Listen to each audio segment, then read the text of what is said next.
Hello there and welcome to Meaty Vids. In this video we're gonna have a look at last boss in Higmaul on Heroic from a shaman's, Resto Shaman's perspective. And we're gonna see how you need to heal this boss in order to defeat him as a Restoration Shaman. Oh. In the beginning, when we tried this, we had several wipes and we wiped like multiple nights and stuff. And one of our issues was the healer mana. So on my Restoration Shaman here, I recently got a lot of new spirit items, so I don't go that fast. And you also need to worry about what kind of heals you're using. So, you know, don't use too many chain heals or healing surge. Just save up the mana. And basically we're getting through the first phase here, and you need to dodge these mines, as we call them. And pay attention to the debuff as well. If you get it, you need to run out. At least if you have like 4 stacks, like this. So right here you can see that we fail kind of bad. We get 6 stacks before we get out. And it almost results in my death, because it was 6 stacks instead of 4, and I was not on full HP. As a healer you can't expect to get healed all the time, because the other healer's gonna think, yeah, he can heal himself. So that's, yeah, you need to worry about that.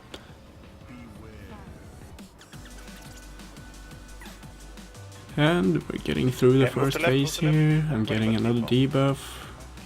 Yeah, I fucked up there. Still, it's no big deal. It's worse in the end phase, when everyone seems to die after each debuff.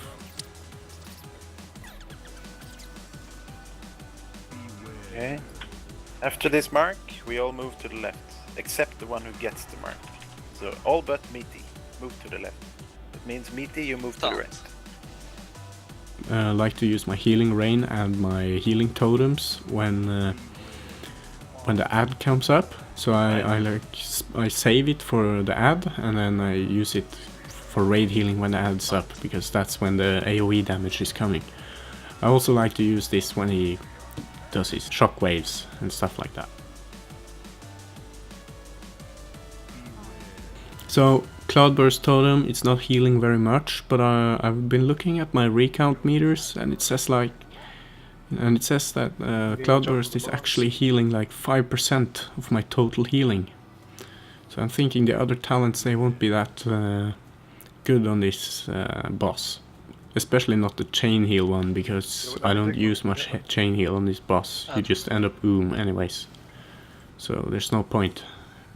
And I don't think the elemental totem is gonna heal more than the Cloudburst, because of the long cooldown. So Cloudburst is kind of a weak talent, but still, it's better than the others on this boss. That's my opinion. On this phase, we just stack together, fixate once, run out, and we heal them up. This is also a good time to use like a channeled mana potion, especially in the beginning of the phase. But in my case here, I'm like at 150k mana, so it's no big deal. We kill the ads kind of slowly in the beginning, just get down the ogres first. And let's see when he dies.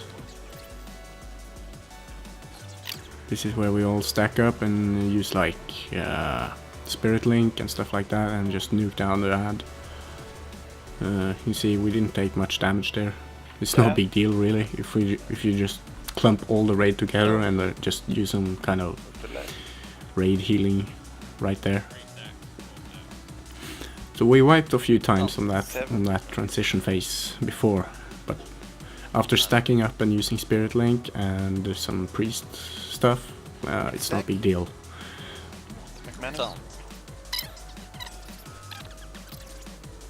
Yeah, and if the raid runs through the Force Nova, I suppose you take less damage, so that's a good thing.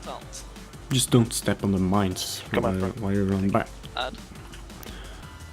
In this phase, we waited for 7 stacks before we ran Next out one with the is to debuff. run. Wires. Add. Schwartz, run. Stunned. You see my cloudburst? It's like doing 6k to the whole raid, healing 6k once, like every minute or so. It's not much compared to like the healing tide totem, To left. which I use. I try to use it 3 times on this boss. Once in the beginning, and the reason for that is just saving mana for everyone. So we get a lot of healing, and we don't need to use that much mana to keep everyone on top. Go to left. And then you should have it ready for whenever you need it in this phase. Add. Stunned. And I just used it to like top everyone off. And at the end you should have it back again, so you can use it whenever shit goes down. Go to left. Conserve your mana, and at the end phase you're gonna get anyways. So the more mana you have for it, the better, because then you might actually be able to keep some damage dealers up, and then you might actually kill this boss. If you have the more mana you have for the end phase, the better. I got mana. Yeah. Stack up. The bubble is coming. Wait a second. Now the bubble comes. Go, go.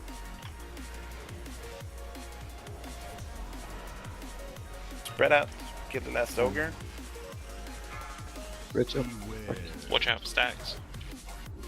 Yeah, and mines. Stunned. Come on, guys. We have to Focus. switch for the ad when it comes. That's more important than the ogre. Add. Yeah, add. So this is the final phase where shit really goes down.